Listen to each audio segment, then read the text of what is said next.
you ain't first, you're last. You think the FBI are the only ones on this guy? The key to victory is anticipation. If she were a president, she'd be Abraham Lincoln. Fear is the path to the dark side. You are tearing me apart, Lisa! You are a sad, strange little man. Boy, that escalated quickly.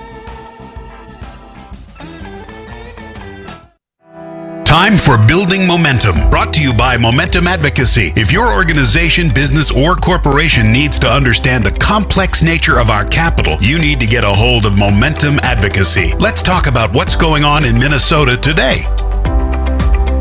Actually, quite an interesting story. So we get Momentum Advocacy on a regular, and Amy Koch, Senator Koch, was talking to me about the Minnesota Athletic Trainers Association, which is like one of those organizations, you don't know there is one unless you're involved. I didn't know it existed. And we got chatting about some of the issues, and I have some background in it as far as thoughts. And I said, well, can you get somebody on that we can discuss it with? And we get Miss Kate Tabor from the Minnesota Athletic Trainers Association to come on. She is a mucky muck. I got to make sure I get that. You are the Government Affairs Chair and past president of the Minnesota Athletic Trainers Association. Kate, thank you for coming on the program. Thanks for having me. Appreciate it. You understand the issue. Obviously, you've been involved for a while. How long has there been a Minnesota Athletic Trainers Association? Yeah, 30-ish years. Get out of here! Really? Yeah, crazy, right? No, about 30 years. Okay. We'll say kind of officially 1993 was when we had our first kind of legislation that was enacted. Okay. So that's kind of one of the years that we use as reference point. All right. And fair enough. I thought when I first heard, you're trying to get some laws passed, and we're just going to discuss that. Explain to me from top to bottom. So what we know what maybe we don't. We think we know what an athletic trainer is and does, right? Yeah. In a very small town here, when my boys were playing, it was always a person from the orthopedic group down the hall, down the next town over, came and had someone on the sidelines. What exactly does it take to be a Minnesota athletic trainer? Yeah, great question. So athletic trainers are board certified. So you have to pass a national credentialing examination after going through school. It is a master's level program that you have to go through from an education. In some sort of health, This was an orthopedic training. Athletic training is the degree. So athletic training master's degree that you get, and then you sit for your board certification, like many other health professions. Okay. And then in the state of Minnesota, we are licensed and we're regulated through the Board of Medical Practice. So in order to practice in the state, those are kind of the steps that you have to go through to get there. Well, you're talking masters. You're talking you're 6 years into an education and I do not mean to belittle this, to get really good seats, stand on the sidelines for a high school football game, right? Yeah. I mean, I think that's kind of the misnomer of what athletic trainers is. That's definitely what, 30 years ago, right? Athletic trainers were mostly kind of on the sidelines of high school, college, professional sports. And over the last 30 years, there's been a huge evolution of kind of what the profession does. So in our training, we're really learning and being educated on patients throughout the lifespan, right? So athlete is a really strong word, and everyone has a different version of what you want to call an athlete. But we really look at kind of the active body, right? So right now, athletic trainers are working in hospital settings, in physician clinics, in rehabilitation settings. We work in the industrial setting. So there's a lot of benefit. We work for Delta, for Amazon. So we're working with baggage handlers, with Amazon industrial workers. Because if you think about it, the motions, the repetitive tasks that they're doing are the same thing that you would think of as a typical high school football, basketball player is doing. Okay. Well, yeah, but if you're Delta or you're Amazon, I guess you could, if you wanted, you could pay to have your own orthopedic surgeon on. I mean, they got the money to do that sort of thing. But if I'm reading, and maybe I should stop, Al. Maybe I should ask first. What is it you guys are looking to get done? It sounds great. I'm glad that things evolved since, back in the day. It's evolved. But what is it the Minnesota Athletic Trainers Association wants to get done? I know you have stuff you're trying to get passed in 2026. Yeah. So like I said, that 1993 is really our reference point. That was the last time our language was really updated which talks about, right, in statute, what athletic trainers can and can't do. And so, Okay. so much has changed just in the world in the last 30 years. And that includes, again, our education and the space in which we practice in. And so what we're trying to do is that have our language in our State Practice Act to reflect the education that athletic trainers that are functioning in the profession right now have. So there's things that athletic trainers are taught right now that I didn't learn when I was in school, and I will not tell you when that was. But it's very different. It's evolving. That's what healthcare does, is it evolves over the time to help meet the needs of patients. And so what we're really trying to do is to create better access for patients, right? So access to healthcare is a huge issue in Minnesota. It's a huge issue nationally, and we want to make sure that patients have a choice of who they want to go to for care. I think the biggest thing to note, though, is we see ourselves as part of the healthcare continuum. We are not a single shop, right? We don't want anyone to come to us and that's all they're going to. We work really closely with physicians. They are our best friends, with OTs, with PTs, chiropractors, acupuncturists, mental health professionals. We are really part of that healthcare continuum. We just want to make sure that across our state that patients have the ability to have access to that care that they need to have access to. So that's what we're trying to do in our language, is modernize it so that it reflects our education and it helps provide kind of that better access. All right, because I'm an old man and it takes me so long to learn. Where does the average athletic trainer coming out of school, getting all the degrees and doing, where's the first job? I mean, you mentioned Delta. I don't know how many athletic trainers Delta has on staff. I guess I had not ever thought about it. Is it the private sector? I guess the only place I heard of athletic trainers was literally on sports teams. Yeah. So actually in the state of Minnesota, over 50% of our licensed athletic trainers work in a physician practice or in the industrial setting. And so that's been a huge shift. Again, 30 years ago, it was probably like 99% were on the sidelines. And there's really been that shift again with that change in education that we and physicians have seen tremendous value in having us side by side with them in the clinic. And that's where we enjoy being. I mean, it's the same skill set that we're learning. I, for instance, started out in what we'll call the traditional setting. So I worked in the high school. I worked in the collegiate setting for many years. I worked in professional basketball for many years. And then I transitioned and I started working in a clinical setting. And I didn't need to do any additional, go back to school to get training. It was all the same kind of training, on the job training that I had when I worked, side by side with athletes that I was able to use in the clinic. So you see it both ways, right? People will start often in the high school and then transition to the clinic, or we see a lot of people coming out of college right now and with their masters going straight into that clinic setting. What is there for a continuing resolution in the business now? I mean, like you say, everything's changing on a regular basis. I mean, 30 years ago, I guess we probably did, is steroids and the chemicals and all that. I mean, that was just kind of just the first we even heard of this stuff. I presume there's much more to be watchful for. What is the continuing education for a trainer? Yeah. So athletic trainers, right? Like I said, you get board certified, and then it's every 2 years you have to get about 50 continuing education credits. And so that's in professional development, in different kind of skills, trainings, all those different things. And that's really kind of probably the standard right across healthcare, is that you have a set number of continuing education credits that you have to get over the years. So you have to make sure that you're maintaining kind of competencies and all the things you learn, but also staying on top of all the new trends and new techniques that are coming out.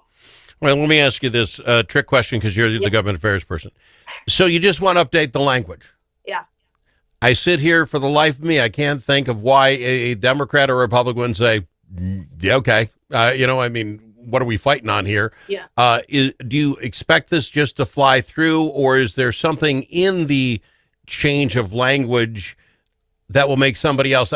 Physicians' assistants. We don't like that. Yeah. They're cutting into our pie. Is there somebody that would be against what you're looking for? Because I don't get it.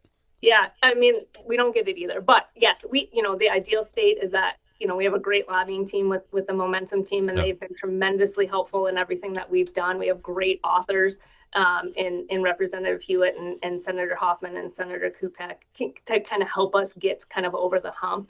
physicians, like I said at the beginning, we work hand in hand. They want us to get this passed just as much as we want to get this passed. The Board of Medical Practice wants us to get this passed just as much as anyone else.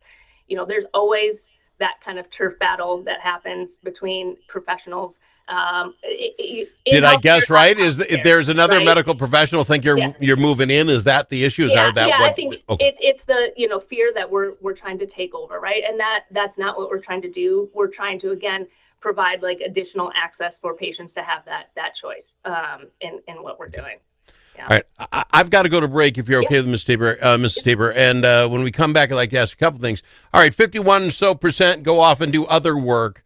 49% are still in the old Al Travis thoughts, working at high schools and colleges on the sidelines.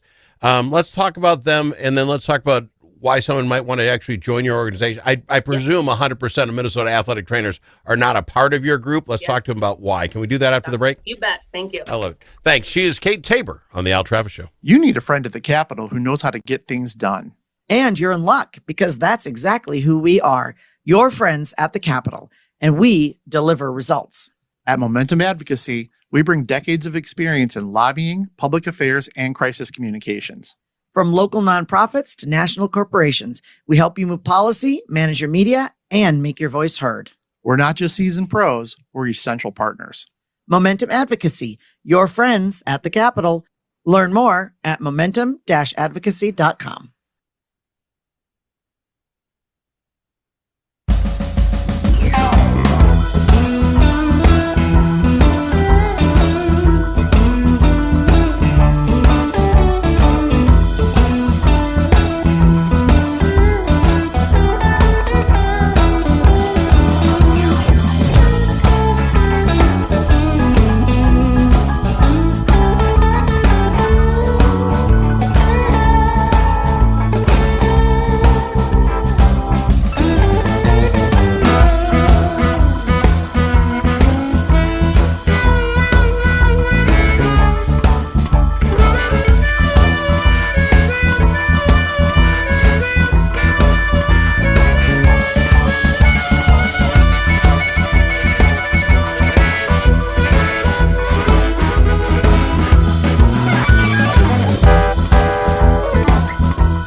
Easily offended?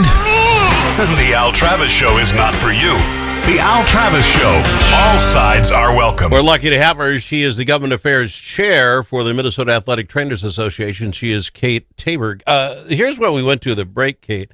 If I call you Kate. 49% of high schools in the state, only 49% say have adequate athletic trainer services. Well, at least 51% that do not. Yeah. I'm going to presume that's outstate Minnesota schools for sure. Because, again, back in my day, I knew that the orthopedic company would try to get their PAs, their athletic trainers, to go watch. Because, it's a funnel. You're the first one to see the kid with the twisted ankle. I mean, no one's messing around here. But you say adequately. staffed. Even the biggest school in Minnesota, maybe the university, but big schools, can they have an athletic trainer for, the varsity team plays on Friday and the JV on Thursday, and then you got the girls' sports, and be a part of all the sports teams? I can't imagine one human could do that.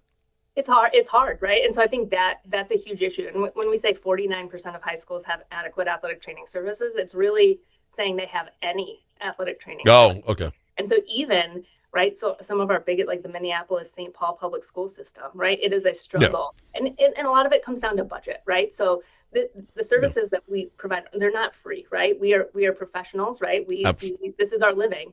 Absolutely. And schools have to budget for athletic training services, and some do and some don't.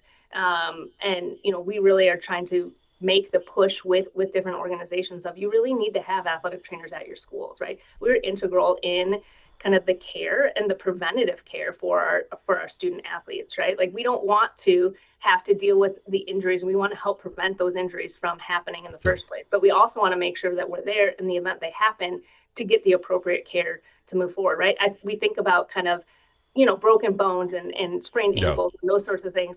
But really the hot topics right now are heat illnesses, right? We go back to what happened with Corey Stringer, right, with the Vikings.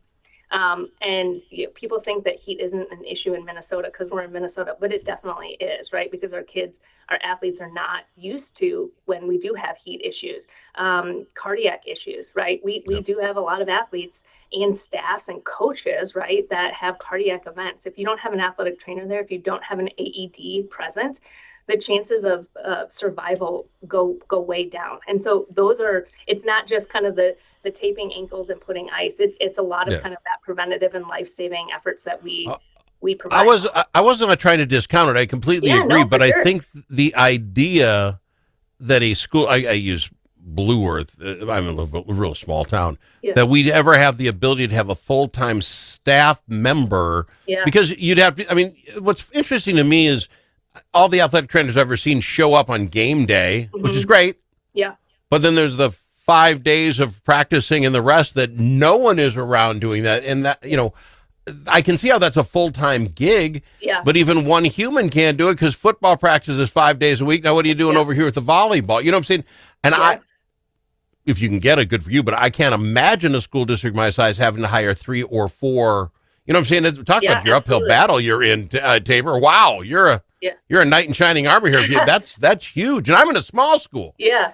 Yeah. When I first started in the profession, I worked in a high school in the state of Illinois. There were 3 athletic. I was one of 3, right? And so we were, we'll call it kind of a mid to large size school there, but it was for all the reasons you said, right? There's all these events, all these practices, and we needed 3 people to be able to cover them. I moved to Minnesota, and it was kind of an eyes wide open situation where I said, how did I go from a place where we had 3 athletic trainers in the school to a place where we barely have one, if none? Yeah.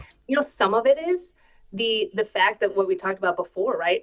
Our language is not to a place where students who graduate with an athletic training degree say, I want to stay in the state of Minnesota, right? We're not able to practice to the top of what we're educated to. And so we have great education programs in the state.